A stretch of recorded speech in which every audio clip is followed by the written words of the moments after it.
Mahoro y'Imana abane namwe bakunzi ba Kodi Empire mu byo bisomo dukurikirana muri ahagiye atandukanye. Nongiye kuza kuri kamera zacu ndabaramutsa andabani ikaze muri kino gigano cacu cuno mugoroba. Turigenekerezo rya 2023 kwezi kwa gatandatu no mwaka. Turi ikaze mwese mudukurikirana ku mirongo y'urugamba niho twogiye ngo ushobora kubabwira ivyiri ku mirongo y'urugamba nariya mubamona neza yuko muba muri benshi mukeneye kumenya uko ibintu biba biriko biragenda ngaha mu buseruko bw'igihugu cha Kongo. Muri kino kiganiro turaza kuyaga kujanye kuri uno musi ko ngiye kugaragara indege z'igihugu cy'u Rwanda zitagira abapilote zongeye kugaba ibitero mu bene igihugu ndetse abene igihugu batari bake barahasiga ubuzima nk'uko amakuru yacu abandanya abivuga. Ivyo vyabereye muri Haut Plateau, twaje tubabwire uko vyatangwa ndetse n'igitigiri cy'abene igihugu bamaze kuba bahasiga ubuzima. Abatari bake muri ko murumva ama propaganda canke amakuru no kwita yibihuha canke amakuru no kwita ariko yuko ariko arasakara benshi bataramenya ukuri kwayo, ariko aravuga yuko point zero agace kadasanzwe kari strategique kuba gafise bose yuko koba kamaze kugwa mu maboko y'inyeshamba z'igihugu cy'u Rwanda ndetse na Mikenke. Aya makuru yose ndazi yuko abatari bake muri ko murayumva mu yamakuru bigiye bitandukanye avuga yuko bino bice bigira kuri bibiri byamaze kugwa mu maboko y'inyeshamba z'igihugu cy'u Rwanda. Turaje turabire hamwe eske ukuri nukuhe bimeze gute vyifashe gute. Chuteza gukora no kuba warakoze subscribe kuri Kodi Empire, hamufyane no kuri like turabandanye twinjirana mu bigwaniro vyacu ndetse n'amakuru tubabwira uko ibintu biba bimeze kuri front line cyangwa ku mirongo y'urugamba. Rero wo twatangwa kino kiganiro reka ndagusabe urangizanye natwe kino kiganiro kugira ngo ushobore kuwumvira ibitari byo ko n'ikiganiro novuga yuko tugiye kubana mu mwanya muto cyane kugira ngo dushobore kubashikiriza n'andi makuru narijya amakuru aba ari menshi tugomba kurara tubahaye. Mu nkundire dutangurire kwa ya makuru karavuga yuko point zero yoba yamaze gufatwa n'igisikari cy'inyeshamba z'igihugu cy'u Rwanda. Point zero n'agace kari strategique nko nabibabwiye ndetse biko biravugwa yuko inyeshamba z'u Rwanda zoba zamaze kuba zigashira kwintu canke ziba zagafashe mu buryo ubucanke ubundi, ariko amakuru y'ukuri ndayababwire nuko point zero atani migwano iriko irahabera, ahubwo iyo inyeshamba zivuze ngo twafashe kano gace ni ivyipfuzo byo kugira ngo bashobore gushika muri ako gace. Ariko muri ako gace amakuru dukuraho avuga neza yuko hatekanye ndetse atakibazo na kimwe hafise ako gace ka point zero. Amakuru atugeza kugira kano kanya aremeza neza yuko atamigwano iriko irahaba canke atamutekano muke uriko urarangwa muri ivyo bice nko amakuru yacu abandanya abitubwira. Ndetse twagerageje gutohoza amakuru agiye atandukanye ava mu bindi bice aho batubwiye yuko hari amakuru aturuka aho nyene muri point zero avuga yuko igisikari cyo Burundi FDLB n'igisikari ca Kongo bariko barahagwizwa cyane ku bwinshi kugira ngo bashobore kurinda umutekano w'ico gice kiri strategique muri kiginyeshamba z'u Rwanda ziza ziridukiza ubona zigavye ibitero ngaha canke kandi kugaba ibitero ntibisobanura neza yuko zino nyeshamba ziba zafashe aho gace ko murabizi neza yuko biriya bice ari bice biba bituwemo cyane n'abanyamurenge. Rero gufata bakava muri ya mihana bakagaba igitero shuma ntibisobanura neza yuko bamaze gufata akarere. Ariko nagenda babwire neza yuko muri ayo makuru ariko aravugwa yuko iyi point zero yoba yamaze gufatwa, nagenda babwire yuko ari amakuru y'ububeshi n'amakuru y'ububeshi kabisa, n'amakuru adafise ivyemeza na bike cyane, n'amakuru yo kugira ngo bashobore kuryohera cyangwa kunezereza abi wabo ari ku mirongo y'urugamba. Rero amakuru tuza kubabwira hari n'amakuru ava ku murongo wa Gakenke, nayo tuza kubabwira tubabwire kuko bariko baravuga yuko Gakenke bamaze kuba bayishira mu ntoki, ariko turababwira ukuri kwayo muri rusange. Ndetse abasirikare ba FARDC hamwe n'abagwanyi b'abapatriote wazanira abafatanyikirwa bayo barabandanya ibikorwa byabo mu kugwanira no gukingira ubutaka n'ubusugire bw'igihugu cyabo. Mu misozi miremire ya Fizi ibibanza by'ingenzi bya gisirikare biriko biracungirwa hafi mu gihe ibikorwa byo gukomeza umutekano bibandanya, ndetse no ku ruhande rwa diplomasi ibikorwa bikaba biriko birabandanya. Rero nagenda nababwira yuko na FARDC ihamaga itera kamo abene gihugu utakurikira canke kutumvira ano majambo canke bino bihuha biko birakwiragizwa n'inyeshamba z'igihugu c'u Rwanda, kuko baramaze kumenya neza yuko hariho abariko barakoresha zino mbuga nka tuvuge nk'ibigwanisho kugira ngo bashobore gutera umutekano muke abene igihugu mu bikorwa byabo babiberemo, ndetse bitume bapanika, bahagarika inani ibikorwa byabo. Rero amakuru aturuka mu burasirazuba bwa Republika Iharanira Demokarasi ya Kongo aravuga yuko igisirikare cy'ubundi FDLB cyohereje izindi ngabo n'ibikoresho bya gisirikare mu gace ka Point Zero, kamwe n'uduce tw'ingenzi tugenzura inzira ziganisha muri Minembwe no mu bice vya Fizi. Muramaze kuvyona, inama bababwiye neza yuko ingabo z'u Burundi mu mvo zo gukinga umutekano wa Point Zero ndetse no mu bicungararo yaho canke inzira ziganisha muri Minembwe no mu bice vya Fizi bamaze kuba bagomorora, bamaze kuba barekura, bamaze kuba kabisa bazana ku mirongo y'urugamba izindi comfort canke abandi basikere badasanzwe bo urwego rwo hejuru rwo kugira ngo bashobore guhangana n'izindi z'u Rwanda aho zoturuka zose, kugira ngo bashobore gukingana neza na neza bino bice bamaze kwigarurira ngaha mu buseruko bw'igihugu cyangwa cyane muri no misozi miremire tetware yafize.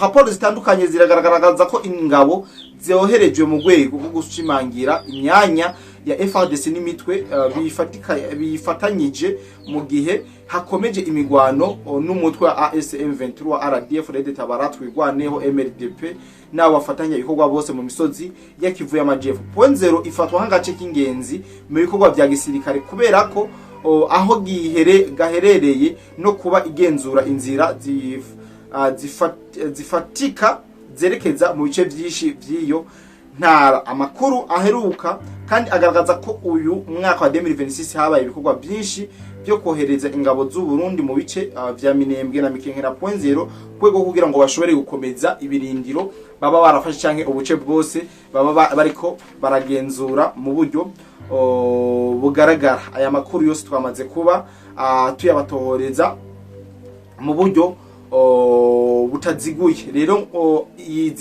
ibi binyamakuru byo mu Rwanda bicishije ku mbuga zungurukana bumenyi biriko birakwiragiza yuko byafashe kano gace ka Point Zero, igisirikare cy'u Rwanda ngo cyamaze kuba kigarura kano gace ka Point Zero, ariko ndibaza ukuri mwakumvise kandi vy'ukuri kandi mu vy'ukuri uyu munsi nta migwano yabaye kuri iyo mirongo y'urugamba, aho mbere amakuru adushikira avuga yuko imigwano yabaye ku munsi w'igenekerezo rya 2021 ruheshi uno mwaka turimo, aho igisirikare cy'u Rwanda n'abafatanyabikorwa babo batangura ibitero ku birindiro vya FARDC biri aho bitwa Rutaganda muri Gakenke, muri Mikenke, Irundu, Kitavi hamwe n'igice kimwe cya Gakenke haracari mu maboko ya FARDC na Wazalendo, naho hari ibitero vy'indege z'intambara z'igihugu cy'u Rwanda hamwe n'amadrone.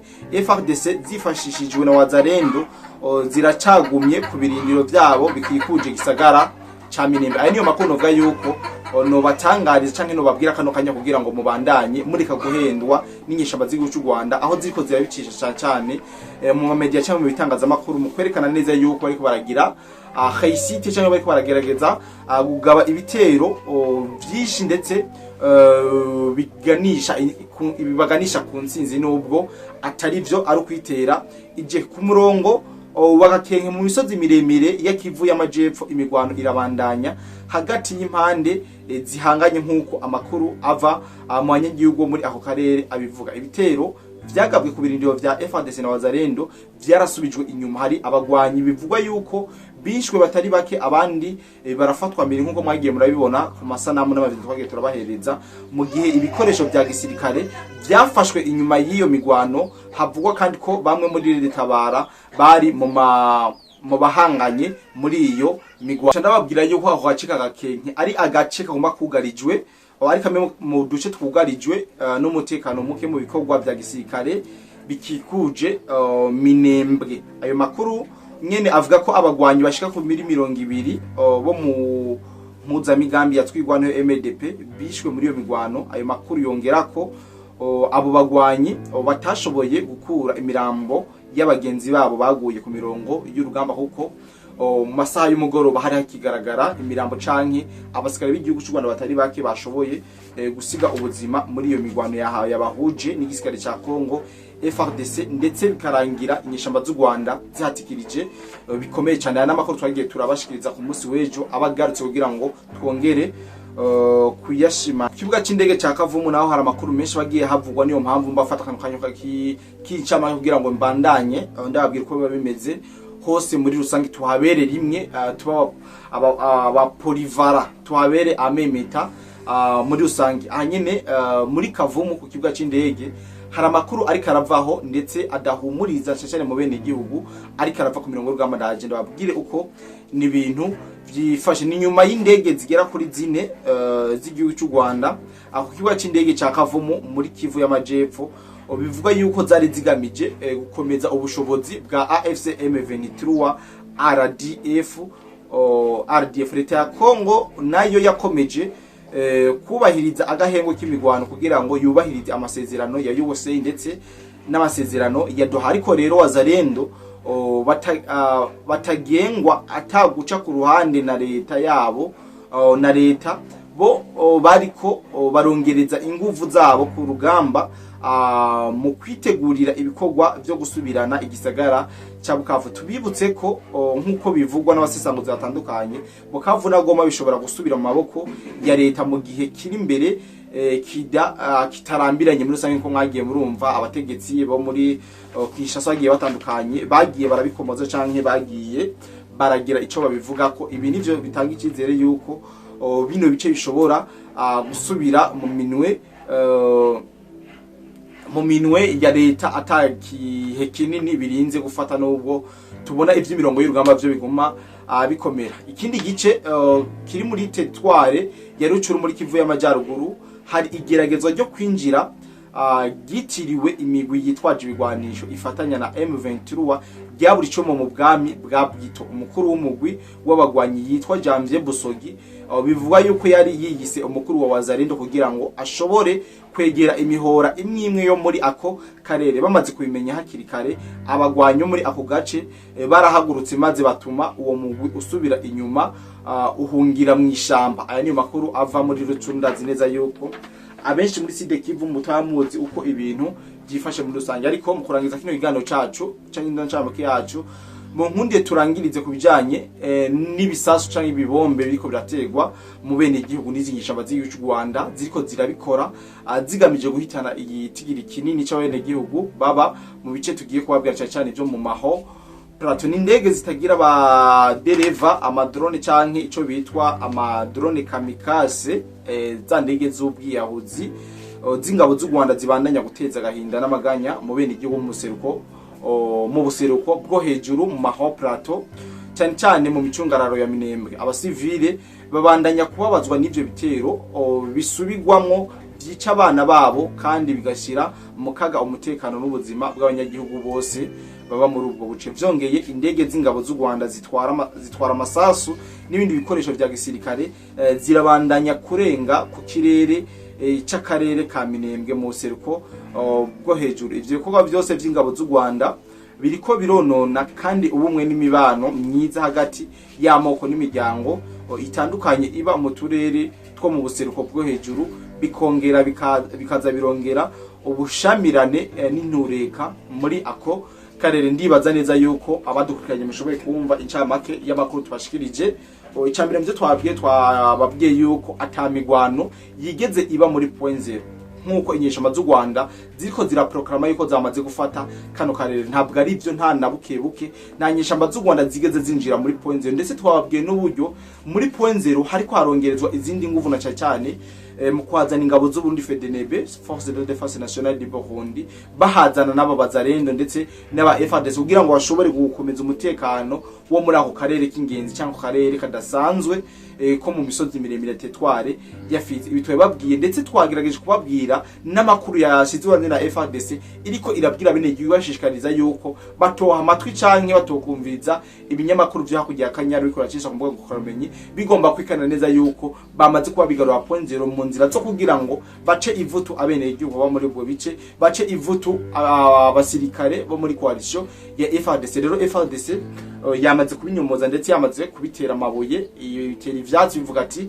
ivyo bintu naho vyakabaye ntibabahende, nta nyeshamba z'u Rwanda zigira zihonyoza akaguru muri point zero. Aya makondi baza neza yuko atari bake mwayatahuye mari mukeneye kumenya ukuri kwayo kwingene ibintu vyifashe kugeza kano kanya turiko turavugana. Ndibaza ayo niyo makuru cyane mari mukeneye. Aya ni bakuru yo muri Mikenke twababwiye neza yuko inyeshamba z'u Rwanda zikomeza kuhagaba ibitero vy'indege. Mikenke kabisa yabaye isibaniro ry'imigwano kuva ku munsi wejo, aho ku munsi wejo twababwiye yuko abahashoye imitwe y'inyeshamba z'u Rwanda bose atanumwe yashoboye gusohoka kubera ko baci bahura nabo muri coalition ya FARDC maze barabitaho, abatari bake bahasiga ubuzima, abandi nabo barafatwa amateko nko mwagiye muravyumva. Hari n'ingabo zo muri Tabara b'abarundi bagumuka 2015 bashoboye gufatirwa muri iyo migwano. Ivyo twamaze kuba tubibabwira, ndibaza nta mpamvu yo kubisubiramo kuko n'amafoto n'amavideo ku munsi wejo ndazi neza yuko twashoboye kuyibasangiza mu buryo butaziguye. Rero muri Mikenke uno munsi hongeye kugaragara ibindi bitero by'inyeshamba z'u Rwanda zikoresheje amadrone y'ubwiyahuzi nyene aya kamikaze, ndetse aragerage aho bavuga yuko abene igihugu bagera ku 10 aribo bashobora kuba bahasize ubuzima muri ivyo bitero by'inyeshamba z'u Rwanda zagavye ngaho muri Mikenke. Ayo rero n'amakuru dobandanya dukura ku mirongo gabaho mbere na coalition ya FARDC yagice bivugamo yagize iki bivuga ko ndicane mu kwiyamiriza runo rugomo ruriko rurakorerwa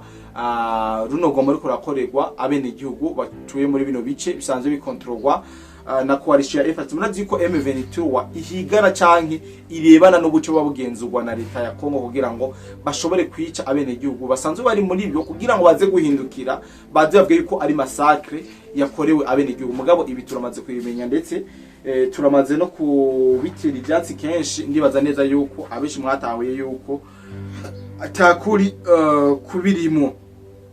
Muri rucuru twababwiye umugwi w'inyeshamba z'u Rwanda wagombye kwigira abazarendo kugira ngo ushobore kwigarurira no kugira ububasha ku bice bimwe, ariko wazaniza kubimenya irabashumika kabisa, irabirasa irabirukangaza kugeza kure. Kugeza nino saha amakuru dufise nuko abagombye kwigira abazarendo baci bahungira mu mashamba ya Kongo nkuko amakuru yacu abandanya abivuga. Rero aya ni makuru n'ayandi twazakomeza tuyatohoze tubamenyere ukuri cyangwa tubarondere ukuri kwiko biravuga ku mirongo rugamba narijya mona neze ko amakuru abari menshi kandi amakuru amenshi abaraye ibinyoma. Rero twobisaba neze ko komeza kuguma mu bana natwe n'ibinyamakuru vya nka BM4 ibinyamakuru nka Code Empire tubandanye tubashikira ku mirongo y'urugamba tubazaniye ukuri kwa nyako, tubabwire ibiriko biraje imbere ku mirongo y'urugamba kuko twaramaze kubona neza yuko hariho abaje kugira ngo bashobore guca ivuta bene igihugu no kubaha amakuru y'ububeshi. Ndetse ngoma kubara mico babwira byinshi. My name is Cody the Black, this is Cody Empire, making sure ko bamaze gukora subscribe ndetse like na commentaire kugira ngo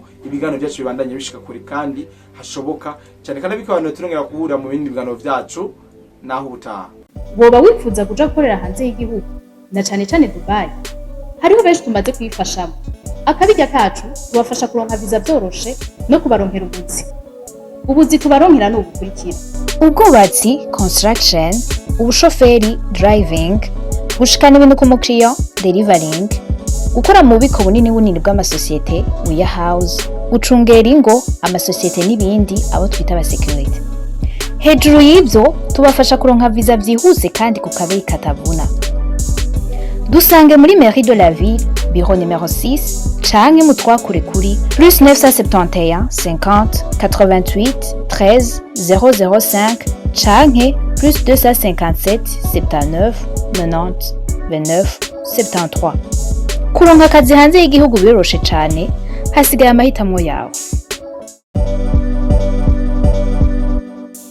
Ubuvuzi kama Good Life ikorana na Agevu mu Burundi irabahaye ikaze mu ivuza indwara zitandukanye kandi zibabaje, harimo amibe, estoma, umugongo, prostate, amaso, ishano, diabete n'ibindi byinshi.